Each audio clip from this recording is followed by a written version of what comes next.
Discussion I'm particularly looking forward to hearing about from the Reserve Bank. So it is on regulation and exploring the implications of tokenization in financial markets. And the gentleman who will be giving us that discussion is the Senior Fintech Analyst at the South African Reserve Bank. And his name is Gerhard van Deventer. And I think he's ready for us. So as Fifi mentioned, my name is Gerhard van Deventer. I'm a Senior Fintech Analyst at the South African Reserve Bank. It's not so much a presentation about regulation, I guess, but I will refer to that. Fifi said, I must say that I'm not the enemy.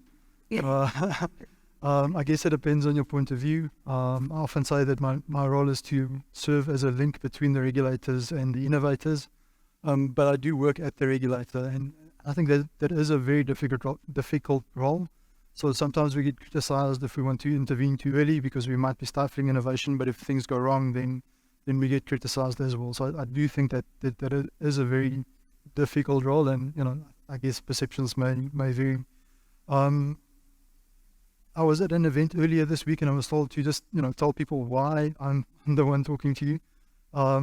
So aside from trying to serve as that link between innovators and the regulator, we established the Fintech unit at the South African Reserve Bank in 2017. I'm one of the founding members of that. I was responsible for the project to implement the Intergovernmental Fintech Working Group Innovation Hub in South Africa, where I'm currently one of the co-leads with a colleague from the Financial Sector Conduct Authority. I'm responsible for thinking about innovation in financial markets, specifically that driven by distributed ledger technology. So as part of that role, I've been responsible for the last two projects of Project Khokha to serve as the project owner for that project. And that is a little bit what I'll be speaking to you about today. Very broadly, the discussion will cover background on the project, the participants, the design principles, and a little bit of what it is that we built, the outcomes, and then some of the work that we are still currently busy with. So as a central bank, and there was also reference to this a little bit earlier this morning, about kind of the ease of connecting between different forms of money. I just want to position this a little bit. So as a central bank, so very broadly, you can think about money from two perspectives. There's public money, and typically that's issued by the central bank on behalf of government often. And I'll run through that. And then there's private issued money. And I guess you can even split that further, but I think for purpose of today, we'll talk about bank issued private money and then non-bank issued money. So from a central bank perspective, we typically issue two kinds of money. One is cash. So typically the notes and coins that people are familiar with historically, and then in a digital format currently. So even, tongue-in-cheek say that we already have a CBDC, but it's an account with the central bank that is typically available to commercial banks and used for settlement. But banks are thinking about how to change that. So our National Payment Systems Department in the review of the National Payment System Act is thinking about opening that access to be a little bit wider. And with the Bank of England, for instance, in the UK, with Finality International, they have what they call an omnibus account, which they make available to other entities, and that is to facilitate settlement within the payment system.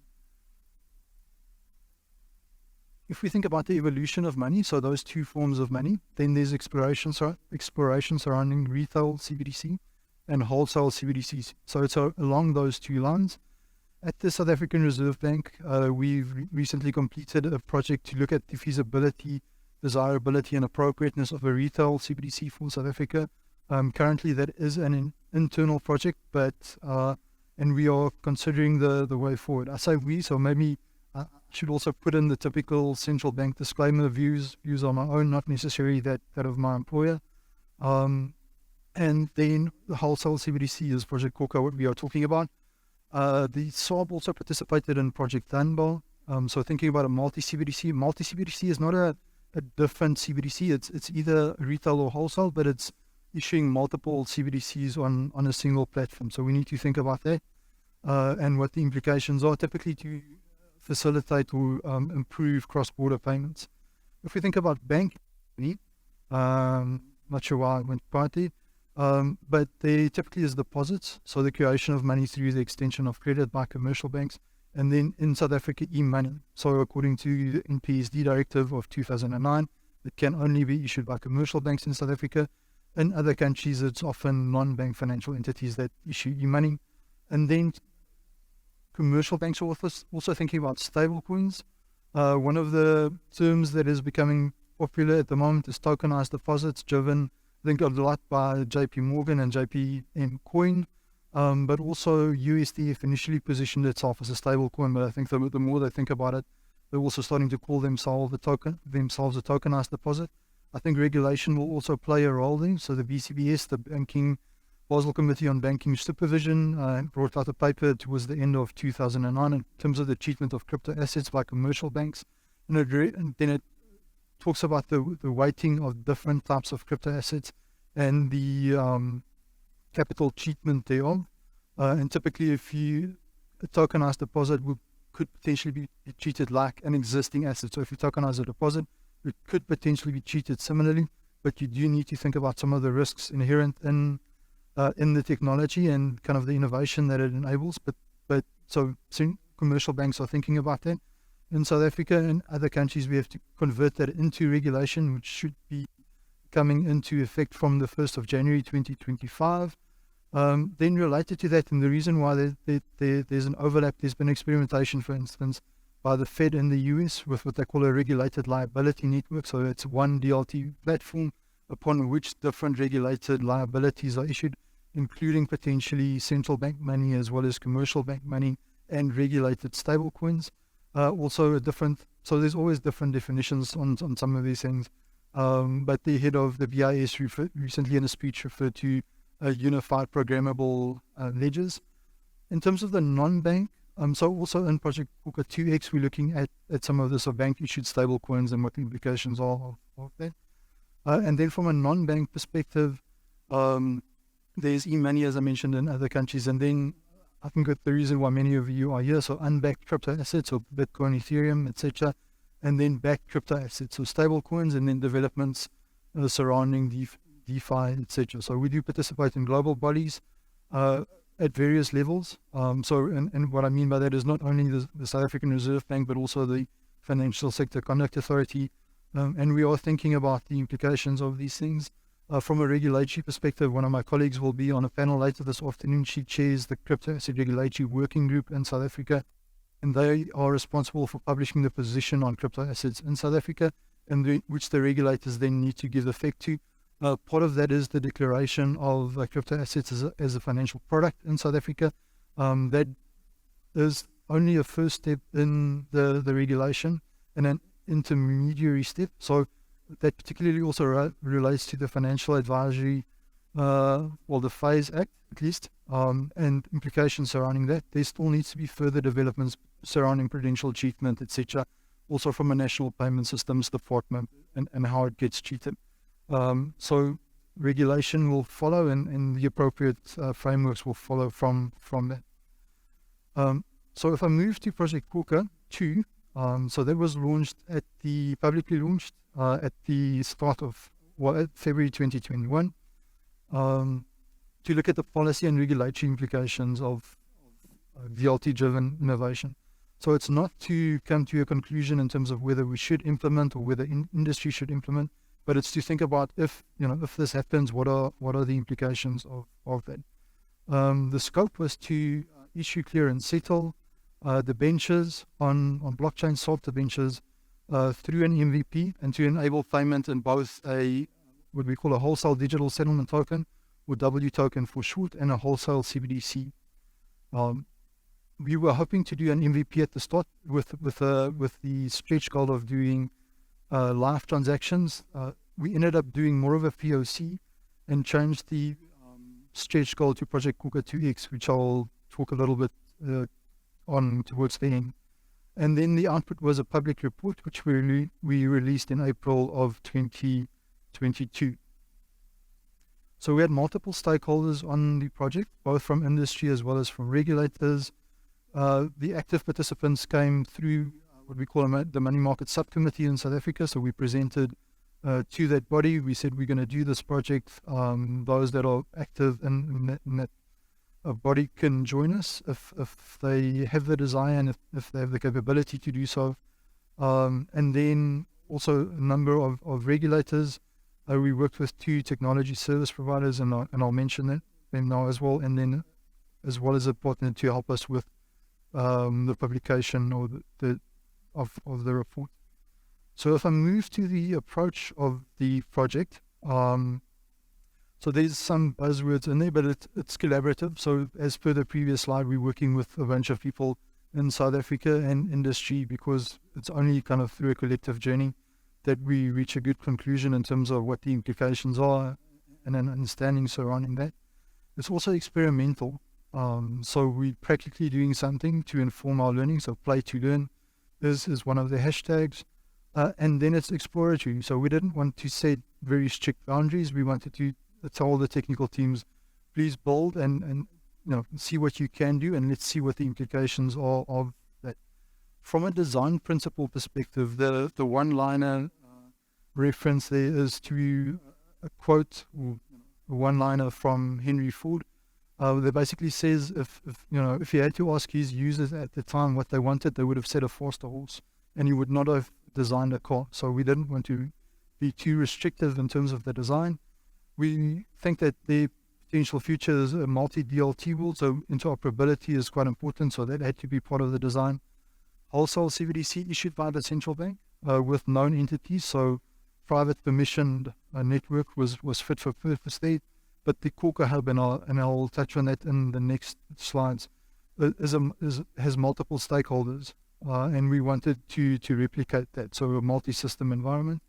Again, the objective is surrounding policy and regulatory implications, but we did position some questions to the technical team, so including how the design could affect the different role players, what the benefits could be from that design, and then also kind of the benefits for the benches and the securities market more broadly. So this is from a 2018 paper by National Treasury when they were looking at financial markets in South Africa. Project Khokha 2 fits in the middle column there. So there's large value payments. The benches are traded over the counter, so OTC. Although there is a link to the stock exchange in South Africa, the JSE, in terms of obtaining an ISIN number or a unique identifier for the debentures. Settlement of the securities happened in Straight as a central securities depository in South Africa, and the SSS, so the security settlement system, and then money settlement happened through SAMOS, which is the retail gross settlement system in South Africa.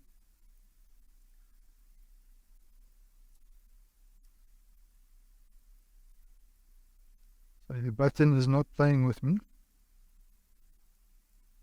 There we are. So that is what the process looked like, just tying it to the financial market infrastructures. So as I mentioned, trading was OTC, but there was still a trading platform in terms of there being an auction, which happened typically on a Wednesday. So if we decided that we needed to drain liquidity from the market, we'd issue debentures through an auction process. It would get allocated, but the debentures would get issued on the CSD, and then secondary trade would happen in the CSD as well. So the CSD then records ownership of the securities through the security settlement system, and again the RTGS gets used for money settlement.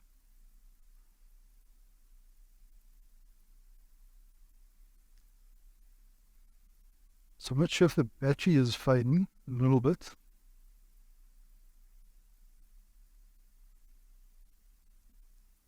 Okay, there we go. So using that picture, we tied it to a picture of decentralized finance drawn up by Fabian Shea, because I think it's useful to create this idea of money Lego in decentralized finance, or DeFi. So the settlement system that we have for both the securities and the money is similar to the settlement layer in that model. So Ethereum in the example, in the picture, then the assets being at the token layer or the asset layer. So the creation of either fungible or non-fungible tokens. So for instance, the debenture was a non-fungible token. Okay, so I'm just going to speak to it. Hopefully it comes back up again. And then the trading platform. So that happens at the protocol layer where the program logic is defined for that protocol. So I'm hoping you guys can see it and it's kind of not jumped all the way to the end on my side.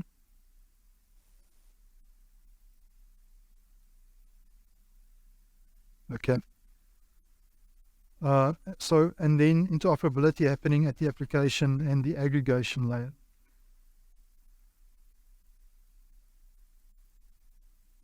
So it's just jumping around. I just want to make sure that I don't press the button and move to a different place. So this is just a different view of the network. We worked with Block Markets Africa on the Khokha hub, or the token trading platform. That's what the TTP stands for. That is also where we issued the debentures on that platform, as well as the W token, or the industry stablecoin. That was built on Bitfree, a Cosmos implementation. And then we worked with Accenture on the wholesale CBDC, which was built on R3 Corda. And then the different zones are areas of interoperability with different DLT networks that the Khokha hub interfaced with. So the next picture is just what the process looked like afterwards. We didn't put everything on blockchain, just because it was a POC, and we also, well, I said just for two reasons. The one is because it was a POC, so we had limited time, but we also went through a bit of an exercise to see where the value would be, and it was more surrounding clearing and settlement happening on blockchain. So that hence that split. But the Khokha hub then encompassed all those things, including, for instance, at maturity, so the payout of interest on the debentures, etc. So some of the key outcomes is what is on screen now. Sorry. So this further work is required in terms of the cost benefit. So as I mentioned, we didn't come to a conclusion in terms of whether we need to move forward. I think there's multiple elements and reasons for that. So typically, if the market moves towards tokenization, it's a market move. So there's some questions in terms of whether we should set direction or whether we should look at what industry is doing, and then typically regulation follows innovation. And some of the questions also is whether there would be like a direct changeover or whether there would be like a parallel one. So there's a number of factors in determining that. From using the DLT, there is value in using a shared ledger, one version of the truth. So for instance, our financial markets department benefited from the operational data, but there were also some concerns just in terms of, what's that concerns, but some, in order to create interoperability in the experiment, we use bridges, which has been in the news a lot over the last 2 years because they tend to get hacked. So again, benefits and risks that need to be looked at. And then the enabling of innovation opportunities. So through the Khokha hub and through that platform, we were able to do Project Khokha 2X, which I'll speak to you a little bit on the next slide.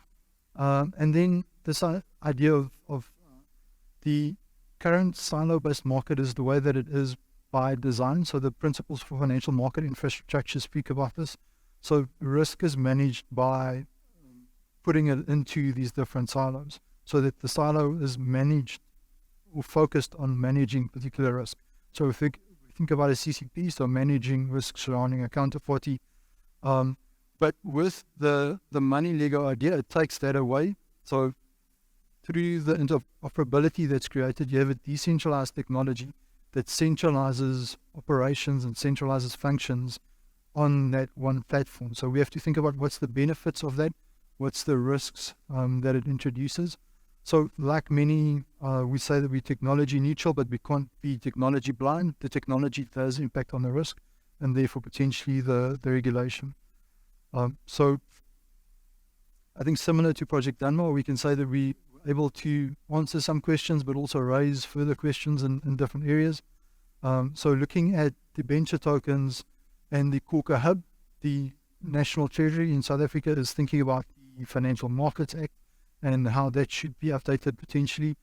That ties into crypto asset regulation in South Africa. So the position by the CAR working group references security tokens, but it's not officially defined or defined in legislation currently. So we need to think about how that overlap potentially happens between the crypto asset regulation and the regulation of the existing financial markets through the Financial Markets Act. And from an IFWG perspective, we're looking to do a discussion paper on that, which contributes to that discussion. The wholesale CBDC and CBDC more broadly is being discussed by the central bank, and we'll look to see how we can consolidate the work surrounding CBDC and drive it in a focused manner going forward. There's also the RTGS renewal project in South Africa. So thinking about how settlement happens in the current world, and the design of that project will consider interoperability with wholesale CBDC. And from a W perspective or a stablecoin perspective, there's Project Khokha 2X. So basically, in Project Khokha, we will just also thinking about the governance of the platform, so the Khokha Hub, and we followed a kind of a decentralized autonomous organization principle to some effect. So there's a Khokha Council. The Khokha Council votes in terms of what gets implemented on the network, and we had 4 business cases which were proposed and were voted on, and were all approved. So the first one is surrounding a commercial bank issuing a stablecoin for a regional transfer of value. So that is almost like a Project Dunbar in a sense. So thinking about using one bank in South Africa settling, for instance, with a bank in Kenya. And I use settlement, but that's one of the things that we need to clarify as well. So could settlement happen on that platform as a private platform, or does it still need to interface with the RTGS system? The second one is a trade finance platform. So thinking about it more broadly than just kind of the money that's on the platform. And trade finance, I think, is often one of the use cases that is put forward as one where DLT would be of value because of the multiple role players and documentation and all the processes that are involved. The design also caters for a wholesale CBDC for settlement, and then also working with bank stablecoin. So the use of wholesale CBDC, aside from being used officially for settlement, could also be used as collateral. So if you think about a smart contract, it serves almost like a letter of credit. So there's benefit in that.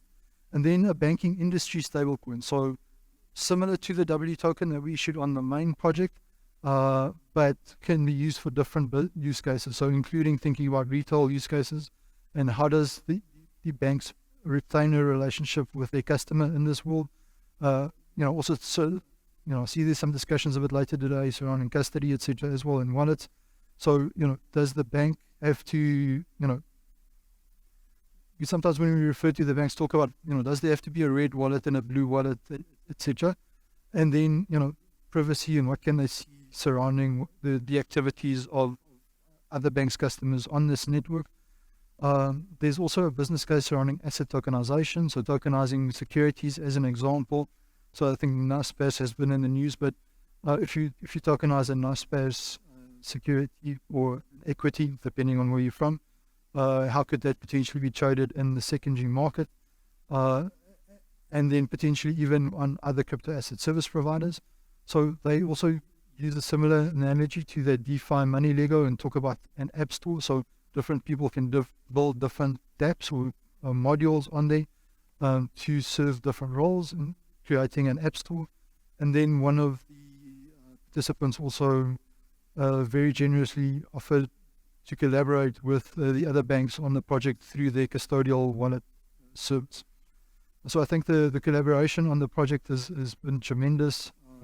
We still, there's still a lot of work underway, including from a policy and regulatory perspective, but then also just how we collectively move forward in South Africa to think about, how we enable this innovation in a responsible manner.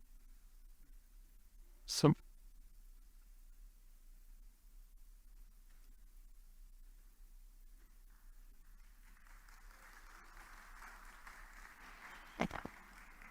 Good to know that a lot of work is being done there within your corridors.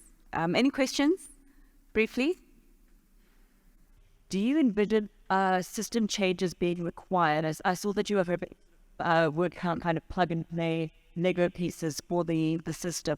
But what is the impact on enterprises, on businesses, on corporate, in order to be able to start accepting retail versions of CBDCs or stablecoins?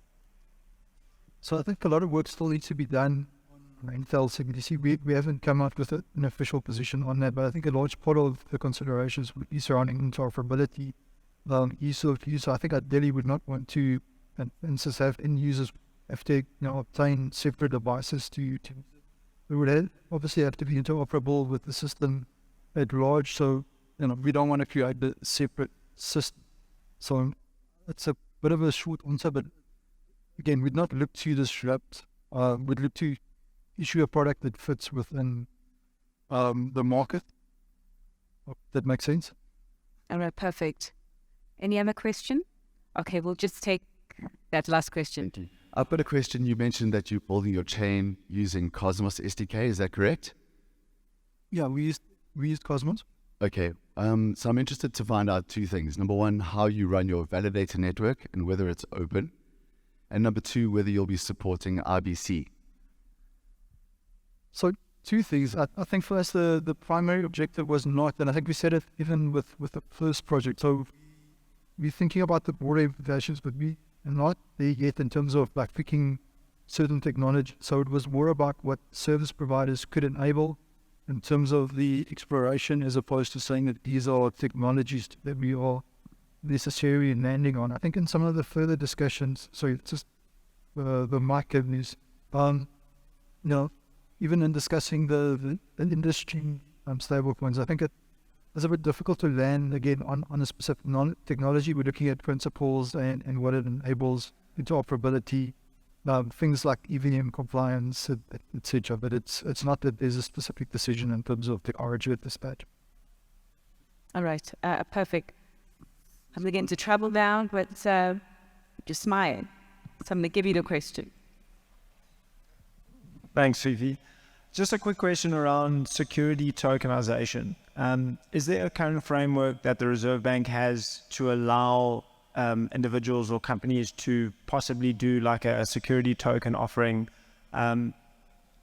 Does it follow the same regulations that having a normal IPO would follow? And is there something currently in place for that type of scenario, or is that not yet been discussed? So that's what I referred to a little bit earlier. So security tokens and tokenized securities, so potentially two different things with the implication of the life that was not defined yet in the Financial Markets Act.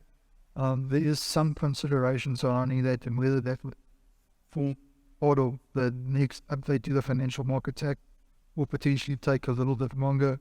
I also referenced Sarah. I don't mean that I said it before without way, but so just to reiterate it, there also needs to be consideration of how that impacts on the crypto asset service provider regulation in South Africa. And at the moment, it's kind of two separate things that might at some stage in the future interact. But the crypto asset service provider framework could also cater for some of that. So if you're a token issuer and a token platform, so those are still things that would come in the future. Okay, perfect. So Gerhard, you're going to be around for the tea break, right? Because clearly quite a lot of questions there for you. But for now, thanks so much for giving us that information.